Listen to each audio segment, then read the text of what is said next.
está pegando para valer ultimamente. Todos encontraram Lucas 19? Diga amém. Aleluia. Então, preste bem atenção, vamos ler a partir do versículo 11 até o versículo 27.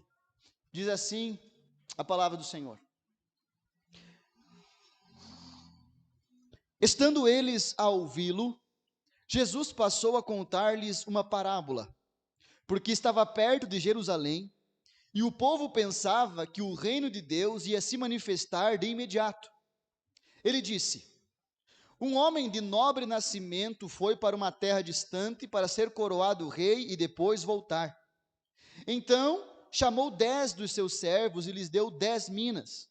Disse ele: façam esse dinheiro render até a minha volta.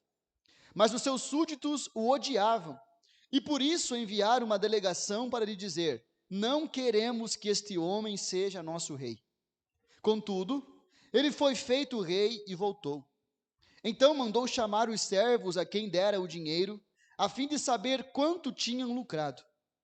O primeiro veio e disse: Senhor, a tua mina rendeu outras 10. Muito bem, meu bom servo, respondeu o seu senhor. Por ter sido confiável no pouco, governe sobre 10 cidades. 18. O segundo veio e disse: Senhor, a tua mina rendeu 5 vezes mais. O Senhor respondeu: também você encarregue-se de 5 cidades. Então veio outro servo e disse: Senhor, aqui está a tua mina. Eu a conservei guardada num pedaço de pano. Tive medo, porque és um homem severo. Tiras o que não puseste e colhes o que não semeaste. 22. O seu senhor respondeu: eu o julgarei pelas suas próprias palavras, servo mau. Você sabia que sou homem severo, que tiro o que não pus e colho o que não semeei? Então, por que não confiou o meu dinheiro ao banco? Assim, quando eu voltasse, o receberia com juros.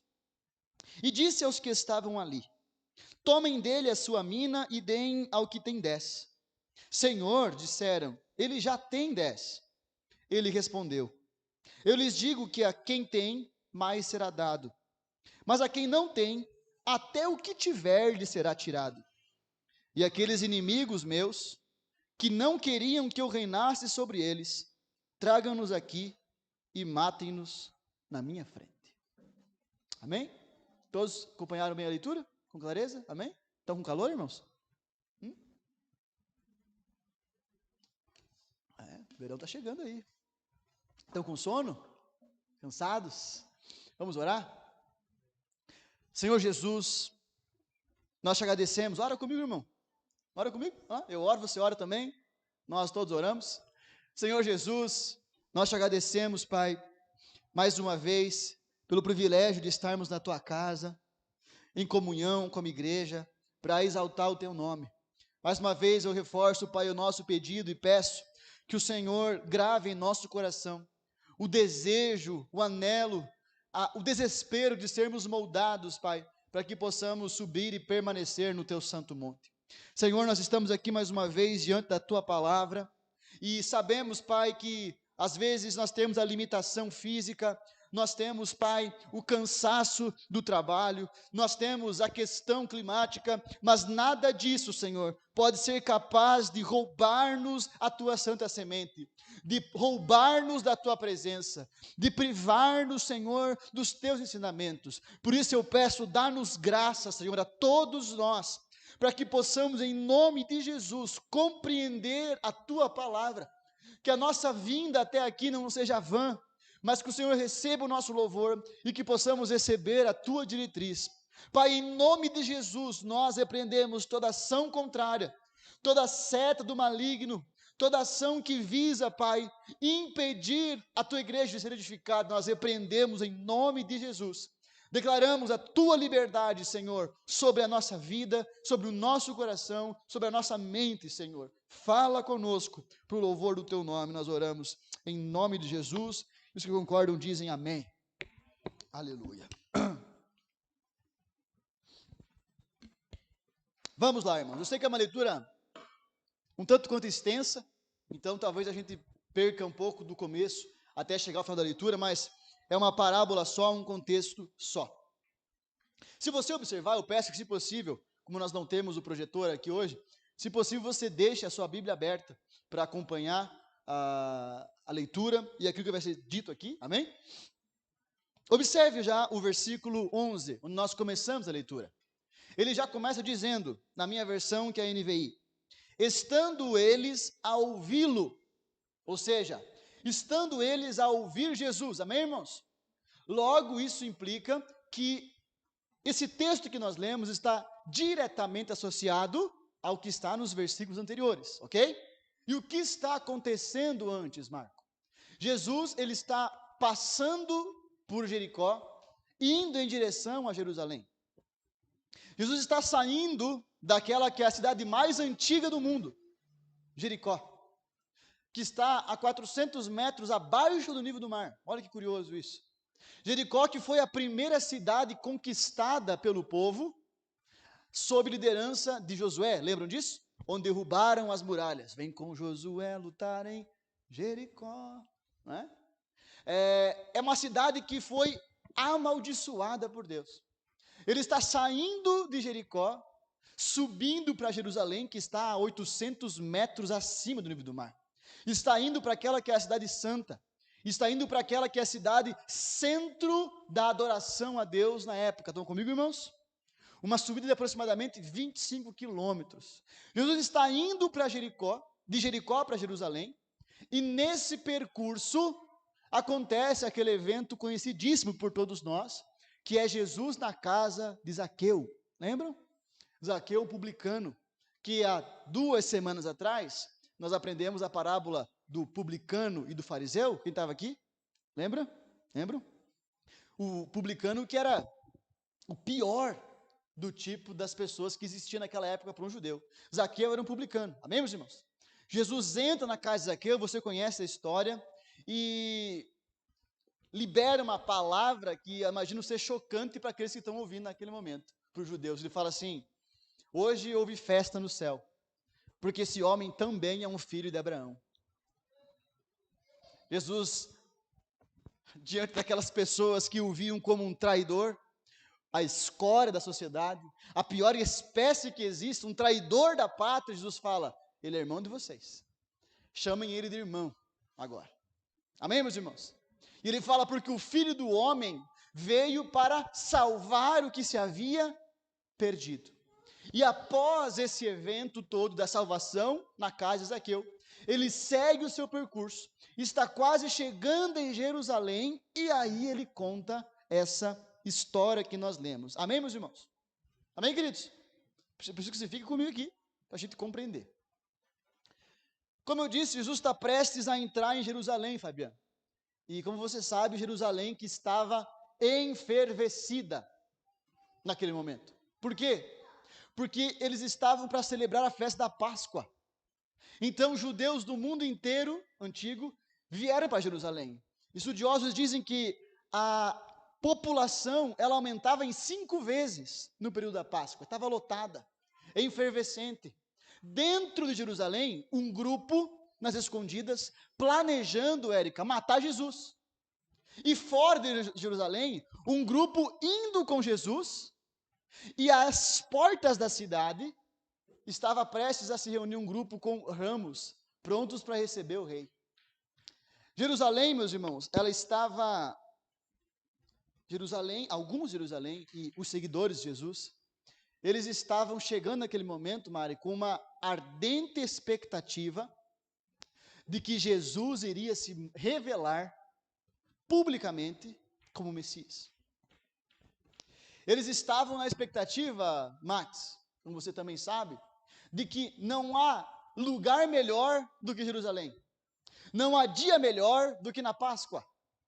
Não há ocasião melhor do que essa para Jesus se revelar poderosamente como Messias, destronar Roma, destruir o império e restituir o reino a Israel. Amém, meus irmãos? Essa era a expectativa messiânica, inclusive dos apóstolos do Senhor Jesus. Veja o versículo de número 11, a parte B. Por que ele contou a parábola? Veja bem, porque estava perto de Jerusalém e o povo pensava que o reino de Deus ia se manifestar de imediato. Então aqui nós temos o primeiro ponto. Por que Jesus contou essa parábola?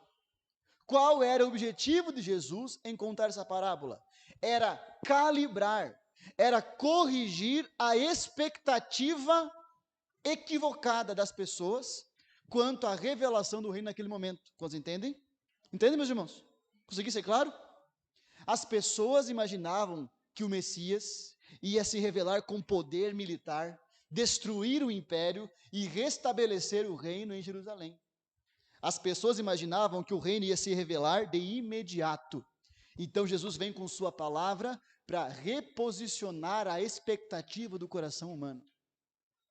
Amém? Isso, nós precisamos dar graças a Deus. Porque não é só eles, meus irmãos. Nós também, muitas vezes, criamos expectativas quanto ao reino, de coisas que Jesus nunca prometeu. Quem de nós nunca imaginou, talvez algum aqui não, mas eu cresci imaginando que Jesus veio para que eu nunca mais ficasse doente. Que Jesus veio para que eu fosse rico. Que Jesus veio para que eu me desse bem na vida. Então eu vou fazer uma campanha, a igreja é para isso, é para eu fazer uma campanha para eu ficar rico, para eu me dar bem, para eu alcançar uma bênção. E Jesus então vem com sua palavra para recalibrar o nosso coração. Irmão, graças a Deus pela palavra do Senhor, que recalibra o nosso coração, que nos corrige a nossa visão quanto ao Evangelho. Por isso que insistimos aqui com culto de ensino, com palavras de ensino, com exposição da Bíblia sem frufru, porque é a Bíblia que calibra a nossa cosmovisão, a nossa visão de mundo, a nossa visão quanto ao Evangelho. Amém?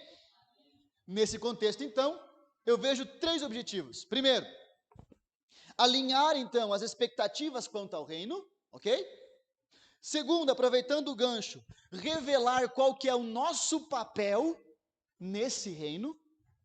E terceiro, deixar claro e destacar que haverá um acerto final. 3 coisas. Eles estavam com uma visão totalmente errada do que é o Evangelho, ok? E a palavra então vem para recalibrar a visão, falar qual é a nossa função dentro do reino e nos lembrar que haverá um acerto de contas. E é sobre isso que a gente vai falar aqui nessa noite. Quantos estão comigo aqui ainda? Diga estou. Diga em nome de Jesus, fala comigo. Antes de nós entrarmos aqui em questões do texto propriamente dito que nós lemos, Jamília, eu não sei vocês, mas eu sempre que eu leio essa parábola, que é chamada a parábola das 10 minas, eu faço um paralelo direto com Mateus 25, a parábola dos talentos. Parece a mesma coisa? Um senhor que se ausentou, chamou os servos, deu riquezas para os servos e depois ia voltar. Não parece? Não é parecido? E por muito tempo da minha vida eu pensei que fosse a mesma coisa, a mesma parábola. Mas a verdade é que não é a mesma parábola, irmãos. São 2 parábolas distintas, embora parecidas. Se a gente observar algumas diferenciações dela, por exemplo, em Mateus 25, são talentos. Em Lucas 19, são minas.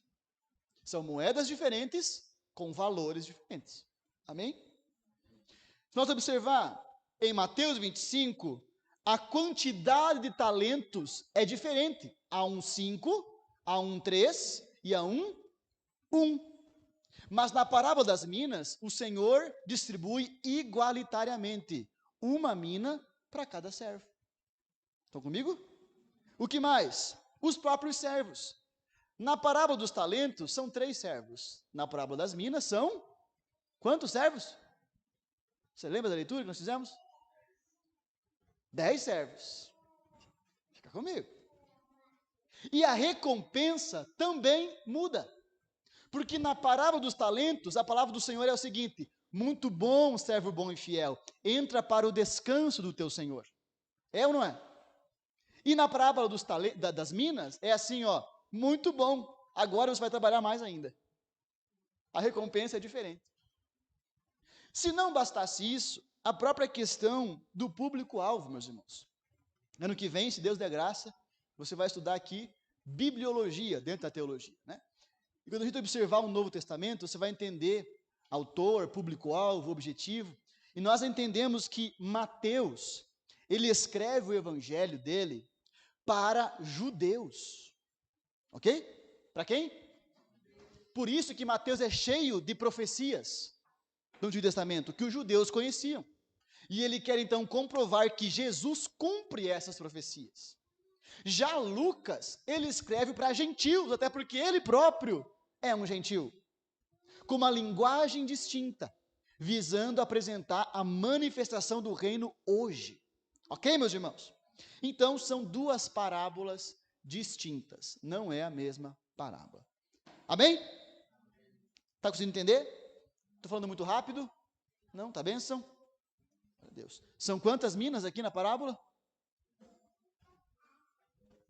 10 minas. Uma para cada servo. Aleluia. Vamos lá então, sobre a parábola em específico. Eu quero começar falando sobre os personagens. Você que está anotando, pode anotar assim, como os personagens que nós temos nessa parábola. São 3 personagens ou 3 grupos de personagens.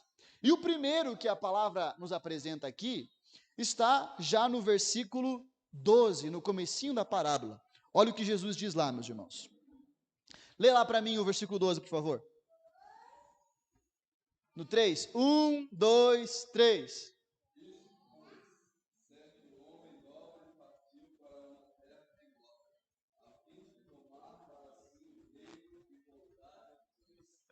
Versões diferentes, né?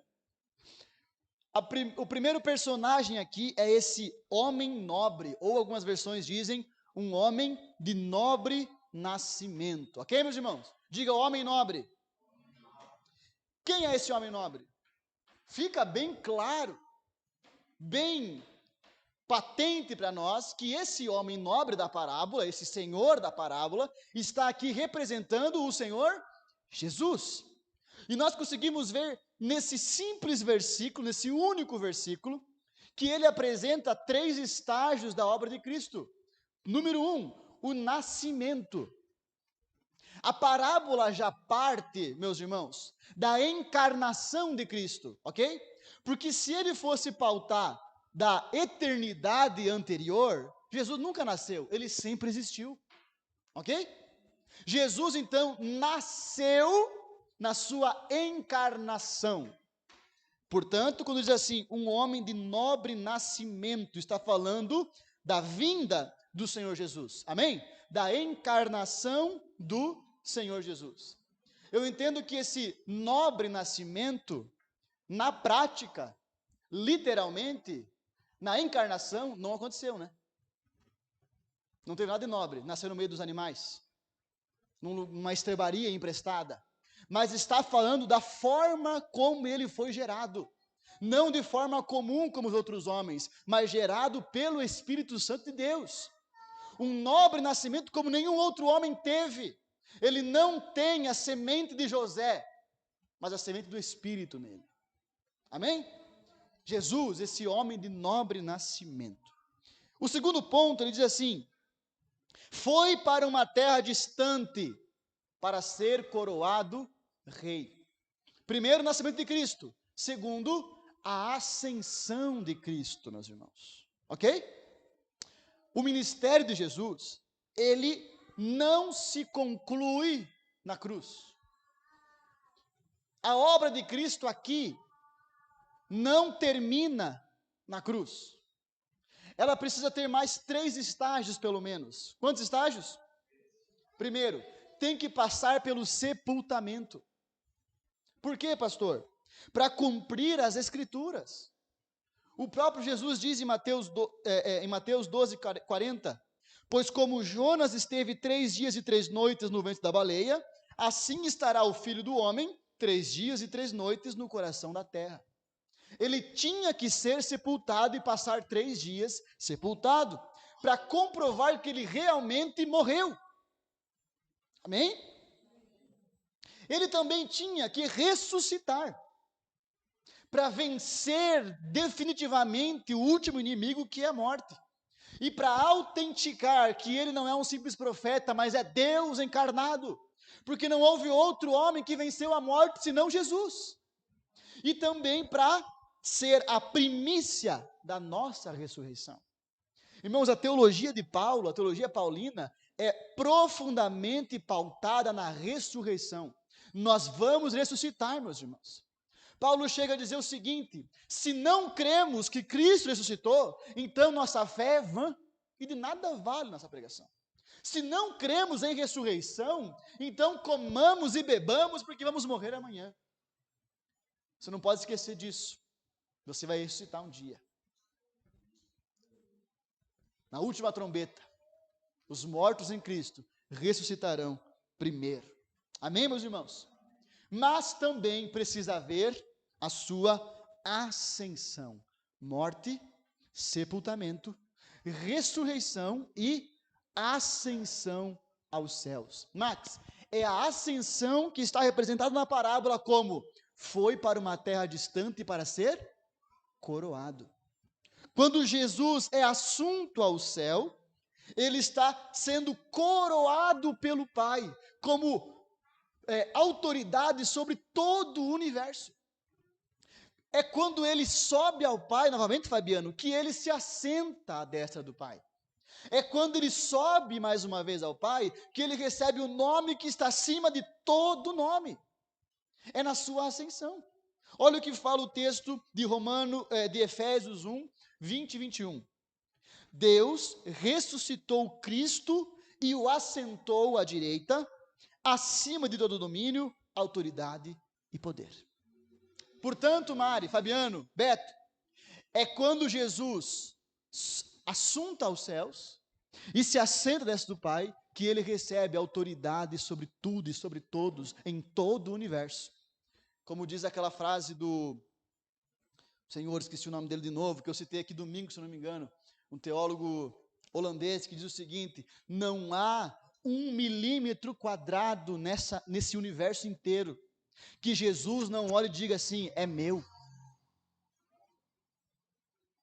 Não há nada fora do controle de Cristo, meus irmãos. Amém? Isso tem que nos trazer paz para o nosso coração. Não há nada que fuja do governo, do poder e da autoridade de Cristo Jesus. Ai, crente com medo de macumba. Pelo amor de Deus. É porque fizeram um trabalho. Irmãos, maior é o que está conosco do que está no mundo. Não há poder acima do poder do nome de Jesus Cristo. E se a tua vida está nas mãos de Cristo, descansa o coração. Amém, meus queridos? Esse homem de nobre nascimento foi para uma terra distante para ser coroado rei. Mas aí tem o terceiro estágio. E depois, voltar. Diga aleluia. Jesus vai voltar, meu irmão. Essa é a nossa maior esperança. Nós não podemos viver como quem esqueceu dessa verdade.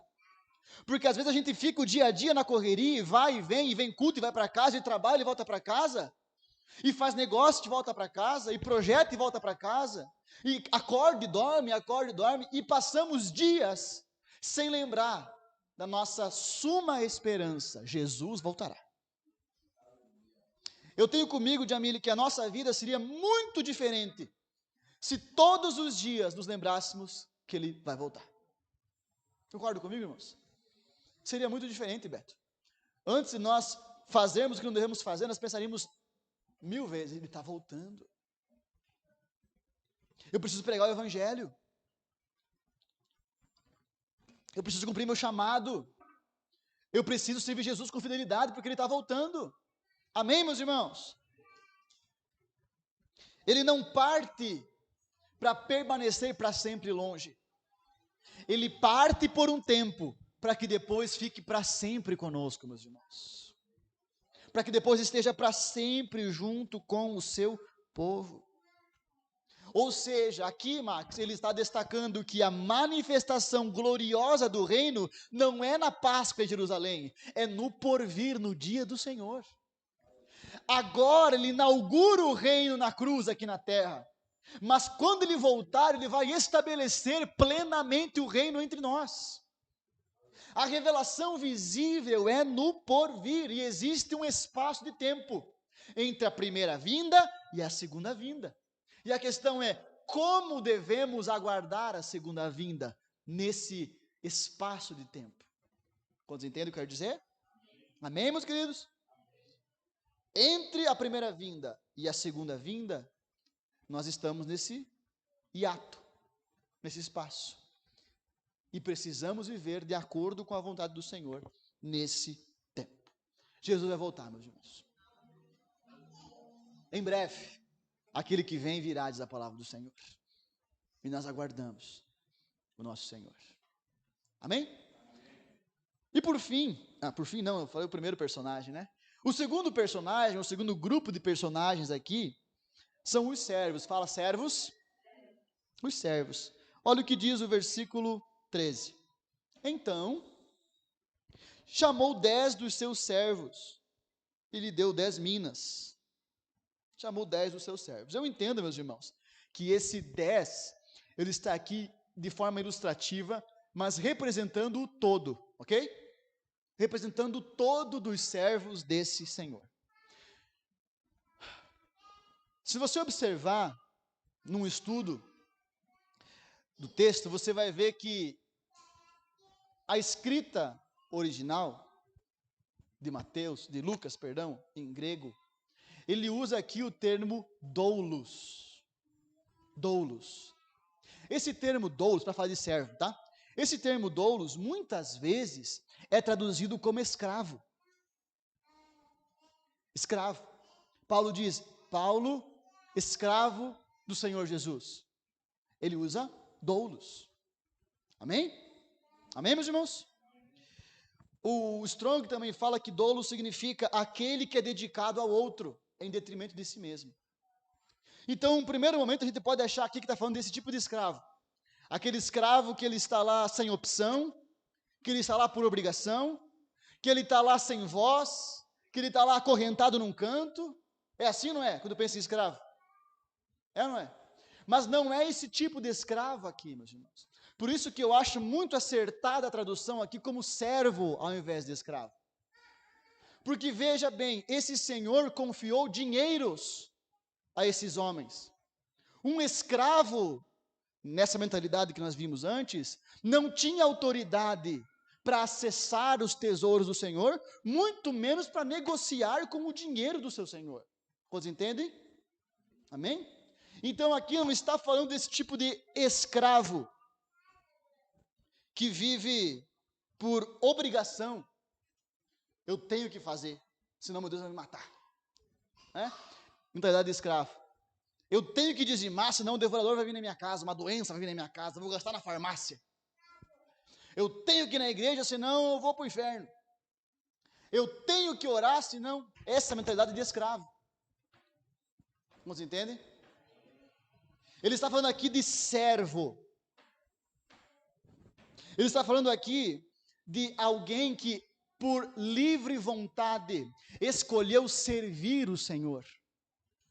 Por livre agência, por escolha própria, por amar o Senhor, decidiu viver dedicado a Ele, não a si mesmo. Escolheu colocar todos os seus dias e todas as áreas da sua vida a serviço do Rei, a serviço do Senhor, não por obrigação, não por medo, não porque não tem escolha, mas por amor e obediência. Amém? A conversa aqui, meus irmãos, é com esse tipo de pessoa. Servos, e servos de alta confiança, ao ponto do Senhor confiar tanto, que entregue em nossas mãos suas riquezas. Vocês estão me ouvindo bem? Estão entendendo bem? Entregue em nossas mãos bens. Entregue em nossas mãos tesouros, posses, dos mais variados, meus irmãos. A vida, o tempo, os dons, A igreja, o Espírito Santo, os recursos financeiros. Amém? Todos nós aqui estamos com nossa carteira espiritual recheada de bens que vieram do Senhor, de bens que o Senhor confiou para nós. Não há nada que tenhamos que não nos tenha sido dado pelo Senhor. Meu filho, não, é do Senhor, e Ele mandou para nós. Não é meu. É meu dinheiro, é minha casa, é meu tempo, não. Pertence ao Senhor. Amém, meus irmãos? Portanto, o que eu vejo aqui? Essa conversa, ela não é para meros simpatizantes desse homem nobre. É para servos desse homem nobre. Não é para pessoas que meramente gostam de Jesus, acham interessante Jesus, não. É para aqueles que decidiram viver sua vida para Jesus. Entregar sua vida ao Senhor Jesus. Portanto, é um assunto de discípulo. É um assunto para a igreja. É um assunto para nós, meus irmãos. Agora Jesus está falando conosco. É conosco. São com os servos, com os discípulos. Amém, meus irmãos? Ele nos entregou bens. Nós somos os servos, em nome de Jesus. E existe um terceiro grupo de personagens aqui, que está no versículo 14. Observe lá o versículo 14. Max, lê para nós lá, por favor, o versículo 14. Mas os seus cidadãos odiavam e mandaram após ele embaixadores, dizendo: não queremos que este reine sobre nós. Então esse homem, ele foi para ser coroado rei, mas os súditos, os cidadãos daquela região, odiavam esse homem nobre. E disseram, nós não queremos. Eles falaram, ele não. Né? Nós não queremos esse homem como rei sobre nossa vida. Nós não queremos Jesus como rei na nossa vida. Há muitos comentaristas estudiosos que, e eu acho que concordo com isso, que dizem que Jesus ele traz essa figura de linguagem na metáfora, Max, porque no século IV a.C., havia morrido Herodes o Grande, que era rei sobre aquela região. E quando ele morreu, Fabiano, ele deixou o seu reinado dividido pelos três filhos. Pelos três filhos. Herodes Antipas, lembra dele? Esse é mais conhecido, né? Herodes Filipe e Herodes Arquelau. E o Arquelau, Billy, ficou com a parte da Judéia e da Samaria, onde Jesus estava naquele contexto. E a história diz que esse Arquelau, então, ele viaja até Roma, para que o meu xará, César Augusto, o imperador, ele chancelasse o reinado dele sobre a região da Judéia. Mas judeus, Max, levaram uma caravana até Roma também para dizer assim, nós não queremos ele como rei. Então os judeus que ouviam a história se familiarizavam com isso. Amém, meus irmãos? Mas o ponto aqui é que esses súditos que odeiam o Senhor representam a humanidade caída. Representam os pagãos, representam a impiedade, representam o mundo, Érica. Aqueles que não querem Jesus como Senhor de sua vida. Talvez querem como Salvador. Eu estou para pregar uma mensagem aqui na igreja. Senhor e Salvador. Porque as pessoas querem o Salvador, o milagreiro, mas não querem o Senhor. E é impossível ter o Jesus Salvador sem ter o Jesus Senhor. É impossível o benefício do rei sem a obediência ao rei. Amém, meus irmãos? Esses homens aqui se encaixam certinho com os judeus. O povo da aliança, o povo da promessa, o povo escolhido, mas que odiou Jesus. Vocês entendem? Portanto, meu bem, nós temos aqui nesses dois grupos, servos e súditos que odeiam o Senhor, a totalidade da humanidade, meus irmãos. Aqueles que creem e vivem para o Senhor, e aqueles que não creem e vivem em desobediência do Senhor. Concorda comigo? Ou seja, Fabiano, não existe um terceiro grupo. Não existe uma terceira via, meus irmãos. ou nós somos os servos, ou nós somos os que odeiam o Senhor. Não existe café com leite, não existe banho-maria, não existe crente pro gasto, não existe crente meia boca, não existe crente Raimundo, ou é ou não é. Posso ouvir um amém?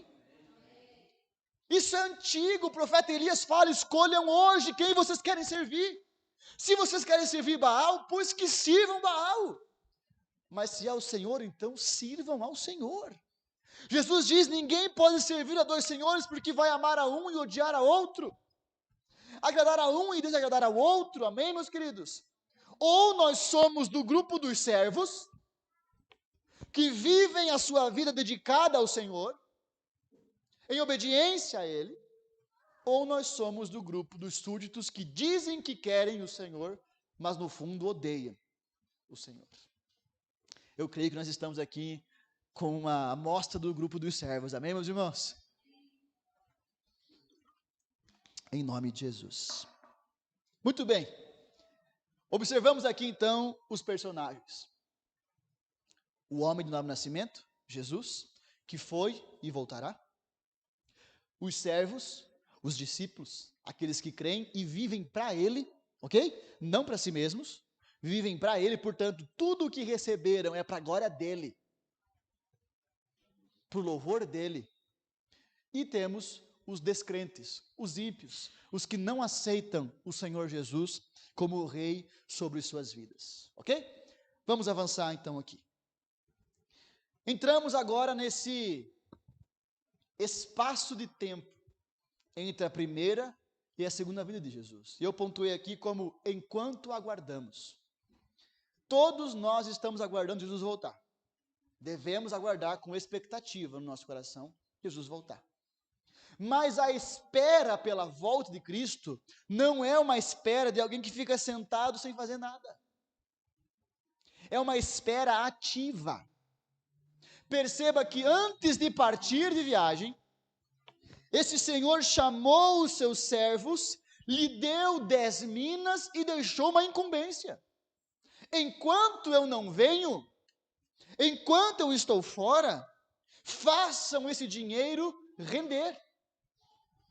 Negociem com ele, façam ele render. Amém, meus irmãos? Ou seja, há uma incumbência que todos os servos, não é só pastor, presbítero, apóstolo, todos os servos receberam do Senhor. E se eu não recebi, se eu não me importo com essa incumbência, é um grande sinal de que eu não faço parte do grupo dos servos. De que eu me engano que sou um servo, quando talvez seja um súdito que odeia o Senhor. Diga misericórdia. 10 minas. A mina era uma moeda grega que equivalia a 100 dracmas. Lembra da parábola das dracmas? A dracma, ela era o valor de um dia de trabalho. Então, uma mina era o equivalente a 100 dias de um trabalhador braçal. Muito menor do que um talento. Que um talento era equivalente a 60 minas. Ou seja, 6.000 dias de trabalho. 16 anos e meio de trabalho. Bem diferente, né? Esse valor um pouco menor, meu irmão, sabe o que eu entendo? Que é um teste desse Senhor. Max, ele era um senhor nobre, rei, ele tinha posses. Mas ele escolheu deixar uma mina para cada um, como um teste. A fidelidade desses servos com um valor pequeno vai definir o que ele vai entregar quando o reino for manifesto. Vocês entendem? O que eu quero dizer com isso, meu irmão? Tudo o que você recebeu de Deus não é uma gota daquilo que Ele tem para nos entregar no reino eterno dEle. As melhores coisas que recebemos, as melhores experiências que recebemos, não é 1%, não é 1/1000 daquilo que viveremos se formos fiéis do pouco. Irmãos, eu tenho vivido coisas extraordinárias com o Senhor. Eu falava esses dias com os amigos meus. Deus tem sido tão bom comigo. tão fiel, misericordioso para com a minha vida. E agora, para completar, né, vai vir o bebê. E tudo isso, gente, não se compara àquilo que vamos viver na eternidade com o Senhor. Eu não sei te dizer como será no céu. Eu só sei que será muito mais do que podemos imaginar, muito mais do que podemos mensurar em nossa mentalidade caída e limitada, meus irmãos. Agora tem uma função nova no Instagram, né?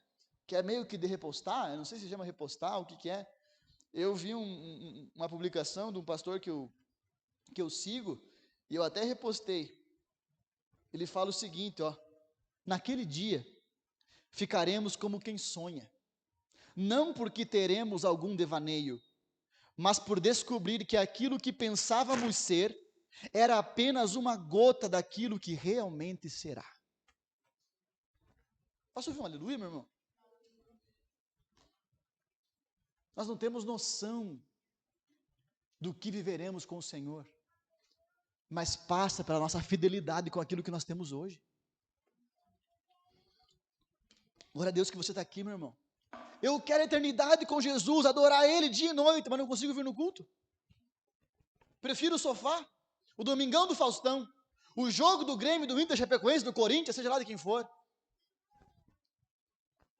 Que fidelidade nós temos com uma vez, 2 vezes na semana, e queremos a eternidade. Quando eu ganhar 50 mil, eu quero recursos, não conseguimos ser fiel com 2 mil. Percebe, meu irmão? É isso que o Senhor está falando aqui, é um teste. A fidelidade dele será recompensada na mesma proporção, na exata proporção da sua fidelidade hoje. Amém, meus queridos? Aleluia. Glória a Deus. Essas minas, nós podemos representar como tantas coisas, como eu disse antes, né? Todos nós, Fabiano, todos nós temos recebido benefício do Senhor, bênção do Senhor. Concorda comigo? Basta olhar para a tua vida, basta olhar para a fidelidade do Senhor, o tempo, o Espírito Santo, a comunhão, os dons do Espírito, o trabalho, a saúde, os recursos. Não há ninguém aqui que vai sair daqui e não tem o que comer depois. Não há ninguém que sai daqui e não tem onde dormir depois. Não há ninguém, meus irmãos. Isso é graça de Deus. Tempo, inteligência, capacidade. Mas entenda que Deus nos deu isso para cumprir um propósito. Nós não podemos ser egoístas e pensar que isso é nosso, isso nos foi emprestado, com uma incumbência. Multipliquem para a minha glória. Apliquem para o meu louvor. Tudo bem, meus irmãos, Deus quer nos abençoar. Tudo bem você usar o teu recurso que Deus te dá para você comprar a tua roupa maravilhosa, você comer uma pizza, um crepe, ou seja lá o que for, mas entenda que isso também é para a glória de Deus, não só para mim. Que o meu tempo não é só para mim, é para Deus. Amém, meus queridos? Que a minha família não é só para mim, é para Deus. Haverá um acerto de contas, querido. Mas de todos os tesouros que nós recebemos do Senhor, eu entendo que o maior deles é aquele que Paulo diz: nós somos como que, entendemos como que um tesouro em potes de barro. É o evangelho que nos alcançou, meus irmãos. É a mensagem redentora, as boas novas de Cristo Jesus. É o maior tesouro que nós temos, aleluia. Que está nesses potes de barro, que não tem valor algum, aparência alguma em nós, mas o que carregamos é preciosíssimo. Como o mais puro ouro, o maior tesouro que alguém pode receber é ouvir o evangelho. E nós recebemos porque estamos aqui hoje. Mas com uma incumbência, apliquem para fazer render mais. Enquanto esperamos Jesus voltar, nós temos o dever como servos, de pregar as boas novas, de discipular as pessoas. É um dever dos servos, meus irmãos. Amém? Não é opcional. Eu acho que isso é só para quem é ungido a diácono. Não. É para diácono sim, meus irmãos. Né? Diácono significa, sabe o quê? Servo. Todos nós, sem exceção alguma. Amém, meus irmãos? Eu não queria gritar, mas me empolgo. Ele entrega esses bens, Érica. E não diz assim, gastem tudo ao seu bel prazer. Ele entrega os bens e diz assim, façam render. Ele deixa a incumbência. A NVI diz, façam esse dinheiro render até a minha volta. Primeira observação que eu faço quanto a isso, é uma ordem. Amém? É uma ordem. Não é uma sugestão do Senhor. Não é uma dica que o Senhor dá, não é um conselho, é uma ordem. O ide de Mateus 28, o ide de Marcos é um verbo no imperativo. Ide. É um mandamento, é uma ordenança. Amém, meus queridos? O intervalo entre a primeira e a segunda vinda de Jesus não é de ociosidade, é de trabalho, é de negociação. Ok? Negociem, façam render, ou seja, uma atividade intencional, uma atividade planejada, organizada. O Alex é MBA em finanças, né, Alex? O Max, sei que ele entende de mercado financeiro, de Forex, e não sei mais das quantas, né? Eu já estudei alguma coisa sobre o mercado financeiro nacional. Irmãos, acha que é moleza? Se fosse assim, todo mundo estava rico, né? Que entra nessa área. Requer planejamento, estudo, dedicação, intencionalidade. Amém? Então precisamos disso também na pregação do Evangelho. Negociem. Se dediquem, se apliquem, se organizem, se preparem de forma disciplinada para anunciar o Evangelho e discipular pessoas. Amém, queridos? Eu achei muito interessante que, como eu disse, a NVI diz, né? Façam render até a minha volta. Mas eu, observando o texto original grego, eu vi que o verbo vir, até a minha volta, né? O verbo vir, ele está ali no formato erkomai, que é aplicado no presente imperfeito. O Alex manja disso aí, de português, né? O que é o presente imperfeito? Então não é assim, ó, enquanto eu vim, isso é passado. Enquanto eu virei, é futuro. Não, é no presente. Amém? Só que é no presente imperfeito, ou seja, não concluiu ainda. Então entra no gerúndio. Indo, andando, fazendo, comprando, vendendo. Amém? Portanto, a tradução literal do texto grego é a seguinte: façam esse dinheiro render enquanto estou vindo. E aí, pastor? Não, isso muda tudo. Porque se você lê assim, façam render até a minha volta, é o seguinte: um dia ele vai voltar. E até que ele venha, eu tenho que ter feito alguma coisa. É fazer na perspectiva de que um dia ele vai voltar. Está cheio de crente assim. Ah, um dia ele vai voltar. Um dia ele vai voltar. Então eu vou esperar mais um pouco, mas um dia ele vai voltar. Irmãos, ele já está voltando. Façam render enquanto estou vindo. É viver na perspectiva de que ele já está chegando. E agora eu reforço o que eu falei no início, meu irmão. Como seriam nossos dias se vivêssemos sempre nessa perspectiva? Ele está voltando. Ele está chegando. Ele está às portas. Ele em breve chegará. Ele já está vindo, já começou a contar o tempo. Ele já está voltando, irmãos. Será que eu deixarei para perdoar amanhã? Eu vou esperar mais um tempo, pastor. Vou esperar assim até eu me sentir mais confortável com a ideia de perdoar. Se tu soubesse que Jesus está chegando, tu esperaria mais um tempo? Sabendo que disso depende da tua salvação? Não, né? Eu vou esperar mais um tempo, pastor, porque quando chegar a minha hora eu me batizo. Se soubesse que ele está chegando, ia esperar mais um tempo? Não ia, né? Se soubesse que ele está chegando, vou esperar assim, porque agora eu quero curtir, para daí depois eu ver se eu consigo pregar para alguém e cuidar de alguém, discipular alguém. Não, né, meus irmãos? nós viveríamos com o senso de urgência. Ele está chegando. Como disse a Jamila esses dias para nós, né? Meu Deus, pastor, eu preciso cumprir meu chamado, porque Jesus está chegando. Glória a Deus, desesperado. Eu preciso cumprir meu chamado, porque Jesus está voltando. É nessa perspectiva, meus queridos, que temos que viver nossos dias. Ele está vindo. E nós temos uma incumbência enquanto Ele vem. E Ele dá a incumbência e não fala mais nada. Não existem mais observações.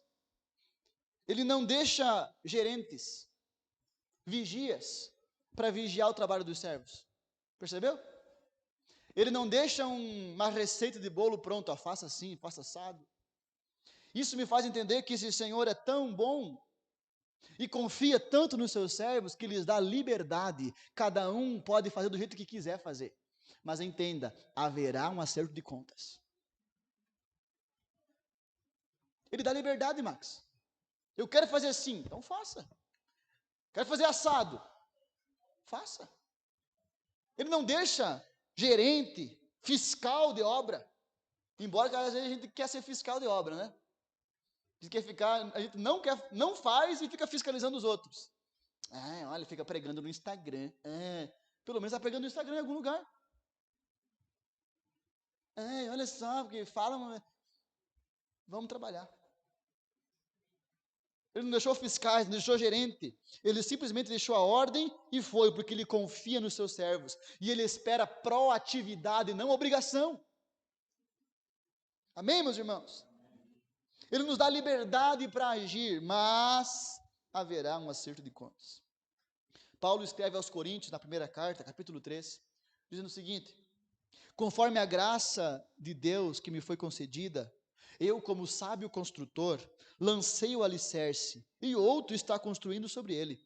Contudo, veja cada um como constrói, porque ninguém pode colocar outro alicerce além do que já foi posto, que é Jesus Cristo. Se alguém constrói sobre esse alicerce usando ouro, prata, pedras preciosas, madeira, feno ou palha, sua obra será mostrada, porque o dia do Senhor atrará a luz, pois será revelada pelo fogo, que provará a qualidade da obra de cada um. É o dia da volta do Senhor aqui, Érica, da parábola. Quando Ele voltar, nós vamos prestar conta de tudo que recebemos das mãos dEle para fazer render. Tudo. Dos salários que recebemos, do tempo que recebemos, das bênçãos que recebemos, dos dons que recebemos, das palavras que recebemos. Temos que prestar conta de tudo. Amém? Glória a Deus. Alguma dúvida, meus irmãos? Está tranquilo? Está na metrófe. Vamos para o fim, então. Falamos dos personagens, falamos da incumbência, amém? E agora vamos falar do retorno do rei. Ele foi uma terra distante. E veja, uma terra distante, né? Dá a entender que vai demorar para ele voltar um pouco. Como já tem demorado aos nossos olhos 2000 anos. Mas ele vai voltar. É fato. Ok? E esse é o primeiro ponto que eu quero destacar. É fato imutável. Ele vai voltar. Interessante que houve alguns ali, né, que não queriam que ele fosse rei, mas não há um plano de Deus que possa ser frustrado pelos homens. Ele vai voltar. Como de fato tentaram se levantar contra a igreja várias vezes e vão continuar se levantando. Tipos de anticristos. E vai vir o próprio anticristo, mas Jesus voltará e reinará. Fato imutável. Nada pode impedir isso. Ele voltará. E voltará para um acerto de contas. Outro fato imutável. Não há como fugir. Todos nós vamos comparecer diante do trono do Senhor. Sem exceção, Beto. Todos nós. Os ímpios para condenação. Os justos para galardão. Galardão. Olha o que Paulo fala na segunda carta aos Coríntios, capítulo 5, versículo 10. Pois todos nós devemos comparecer perante o tribunal de Cristo, para que cada um receba de acordo com as suas obras praticadas por meio do corpo, quer sejam boas, quer sejam más. Então, Marco, salvação não é por obras, mas galardão é. Guarda isso do coração. Salvação não é por obras, é pelo sangue de Cristo e a fé em Cristo. Mas o galardão nos céus, a recompensa nos céus, vai ter nível sim. Vai ter nível de condenação e vai ter nível de recompensa. Amém? De acordo com as obras que nós praticamos. E nesse acerto de contas, a primeira coisa é que a fidelidade será recompensada. Os dois primeiros servos, eles se achegam ao Senhor e o primeiro diz o seguinte: Senhor, a tua mina rendeu mais 10. Cara, 1000% de lucro ele conseguiu. Que tal isso? 1000% de lucro. O outro falou: Senhor, a tua mina rendeu outras 5. 500% de lucro. Veja que os dois receberam a mesma coisa. Amém? Um fez mais 10, outro fez mais 5. E entenda, olha que lindo isso, meus irmãos. Eles não falam o seguinte: Senhor, tu sabia, né? Minhas habilidades, meu chamado, meus dons, meus talentos, aleluia. Fiz 10, né, cara? Fiz 10, tá aqui, ó, pega aí. Não, ele fala assim, ó: a tua mina rendeu outras 10. Ele não destaca a si mesmo, ele destaca o valor e o poder que há naquilo que recebeu do Senhor.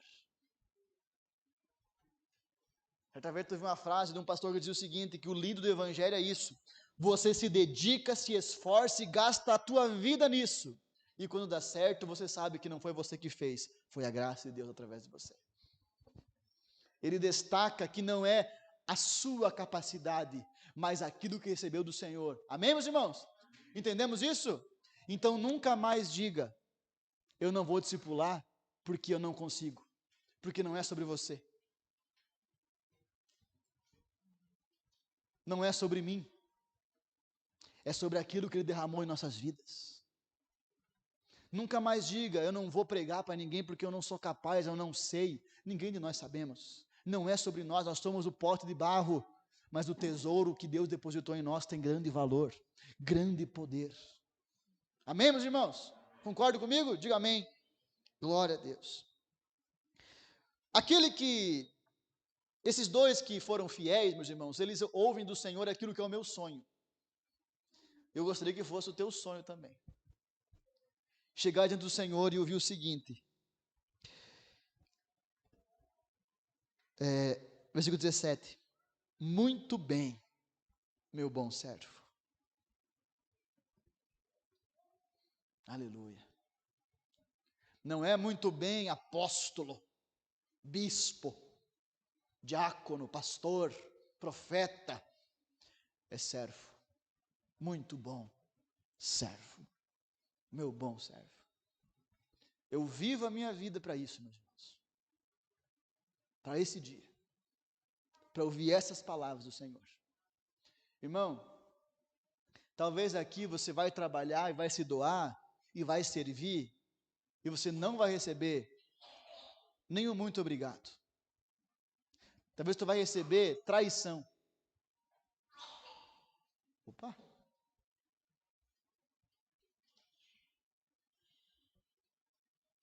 Tudo bem? Talvez você vai receber facada nas costas. Mas do Senhor é a recompensa.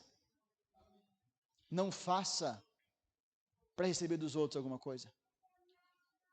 Quando Jesus vai restaurar Pedro, entregar o ministério pastoral para Pedro, ele fala assim: Pedro, tu me amas? Te amo. Tu me amas? Te amo. Então cuida das minhas ovelhinhas. Então pastoreia o meu rebanho. Max, a motivação para Pedro pastorear o rebanho não era porque amava o rebanho, era porque amava Jesus. Porque tem dia que Pedro ia querer, irmão, carnear o rebanho, vender fora tudo, mas ele faz por amor ao Senhor. Mesmo que uma ovelha traia, o Senhor nunca vai trair. Mesmo que uma ovelha seja ingrata, o Senhor nunca será ingrato. Haverá recompensa, porque Deus é fiel. Amém, meus irmãos? Deus é fiel. E a recompensa não é status. A recompensa não é ser famoso. A recompensa não é, agora você vai ganhar uma mansão celestial de frente para o mar de vidro, né? Ruas de ouro, muro de jaspe, uma rede celestial, uma nuvem para você deitar em berço esplêndido e ficar de férias eternas no céu. Não. A recompensa é a seguinte: você ganhou 10 minas, então agora você vai governar sobre 10 cidades. Você ganhou 5 minas, então agora você vai governar sobre 5 cidades. Sabe qual é a recompensa? É receber mais do Senhor para servir a Ele com mais coisas. É mais trabalho. Meu Deus, pastor, eu achei que o céu ia ser férias eternas.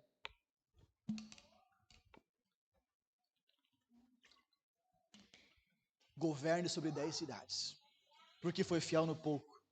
Deus entrega mais autoridade, confiança. Amém?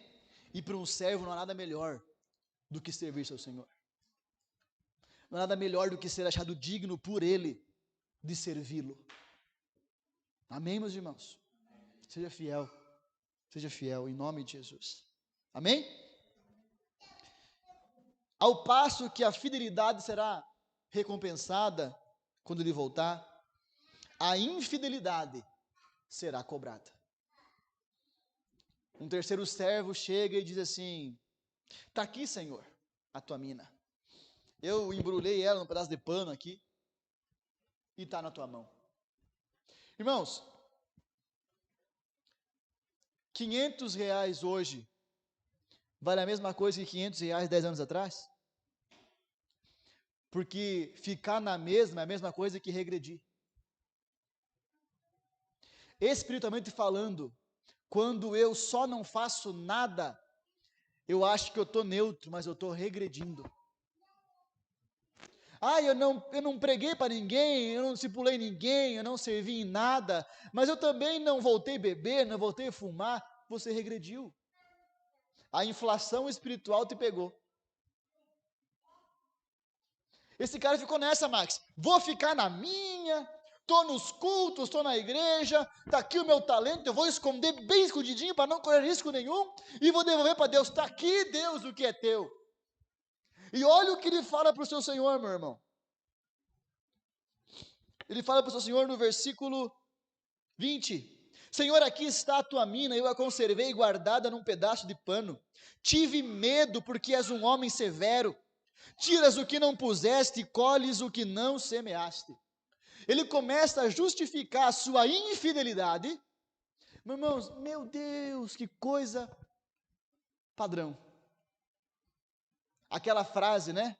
Quem quer, dá um jeito. E quem não quer, arruma uma desculpa. Esse aqui não fez nada, né, Alex? Não fez nada. E começou a arrumar desculpa porque não fez. Foi infiel e a culpa não é dele. Porque é sempre assim. Ele foi infiel com aquilo que Deus deu para ele e a culpa era do pastor. A culpa era do irmão do lado. A culpa era da igreja. A culpa era da cidade. A culpa era das estrelas. Nunca é dele. E ele coloca, diz agora que a culpa é do Senhor. Ele parece Adão, né? Eu só comi essa maçã porque tu me deu essa mulher.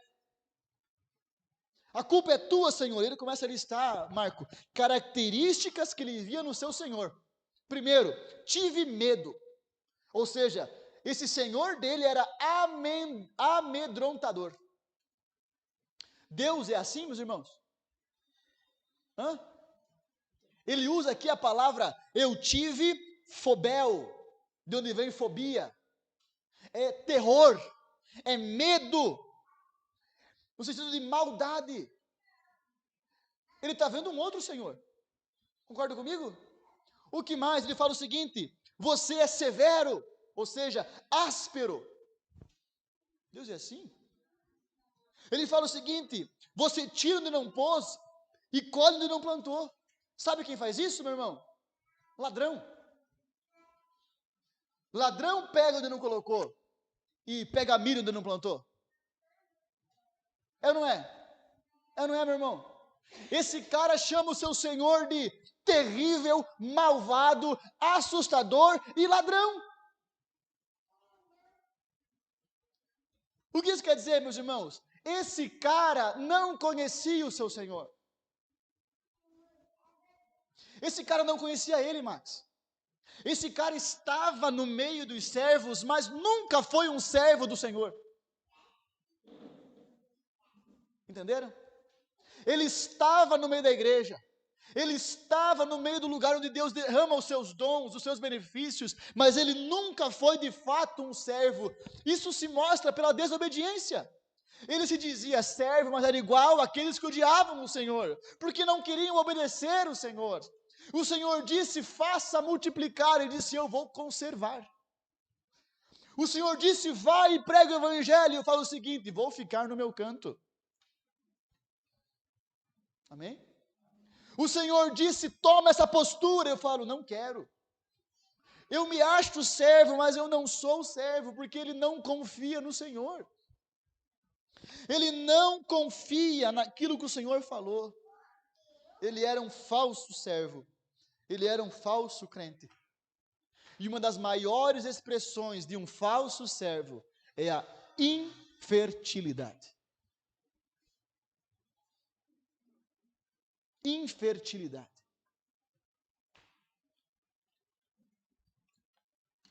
Não faz nada. Não gera nada. Joga para os outros. A culpa é sempre dos outros.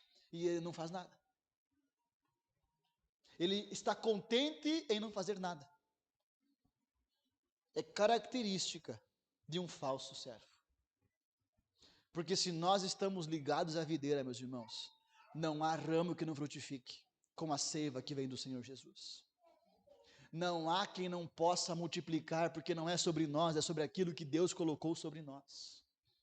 Amém, meus irmãos? O Senhor fala, pegue essa mina desse cara aí e dá para aquele que tem 10. Porque ele nunca foi servo, até o que tem vai ser tirado. Ele era um falso servo. E para fechar, ele diz, e aqueles lá que não me quiseram como rei, que são meus inimigos, trago aqui na frente e matem na minha frente. Está falando sobre o juízo final, sobre o dia do Senhor, em que aqueles que não fazem parte do grupo dos servos, aqueles que não querem o Deus Senhor sobre suas vidas, passarão para a condenação eterna, mas os justos para a vida eterna com o Senhor. Fique em pé, por favor, meu irmão. Essa parábola, então, nos ensina que enquanto o reino não vem, nós temos que usar aquilo que Deus nos confiou com fidelidade. Amém? Sobretudo o evangelho que recebemos. Fazer isso render. Fazer isso render para a glória do Senhor. E a nossa recompensa na eternidade será exatamente na mesma proporção da nossa fidelidade com aquilo que recebemos hoje.